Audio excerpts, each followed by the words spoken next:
of Harvard, Dr. Karan Gupta. Thank you for joining us this evening. Dr. Gupta, just, begin with one figure. Now, India constitutes 50% of the 327 cases in which the United States of America has revoked student visas since the Donald Trump administration has taken over. That somewhere down the line completely dampens the great Indian-American dream. Thank you, Preeti, for having me. So before we declare that the American dream is over, we need to really understand the facts behind these headlines, and we need to separate these facts from emotion. The visa revocations that we're talking about, yes, 50% affecting Indian students, we must put them in the right context. So this is not a hostile shift in US policy.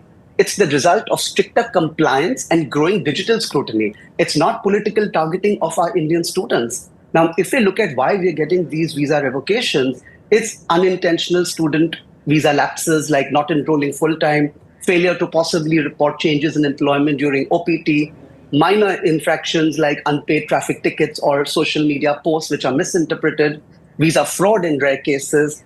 So what we are seeing is consequences of poor compliance, not mass exclusion. And a very important number to keep in mind is that out of 10 lakh international students in the US, we're talking about 1,000 visa revocations, which is 0.001%. So really, let's not forget that Indian students are not being pushed out. They're still being admitted, employed, and valued in record numbers. But the fact that, most Indian students apply to the what is proverbially considered the non-elite institutions, smaller universities, they're going to be badly hit by the new, policies by the Trump administration. Currently, we have over 331,000 Indian students in the US. And if you look at how much money international students in general bring to America, that's $43.5 billion a year. That's what the NAFTA reports. They support like 400,000 US jobs. The US is not going to make policies to hurt international students. What we are witnessing here, and I was just watching this entire protest by the students, and what we are witnessing here is a clash between some universities and the current administration. Our students need to stay out of this. In a couple of months, this is going to roll over. Things are going to be back to where they were. Our students should focus on what they're going for, which is to study.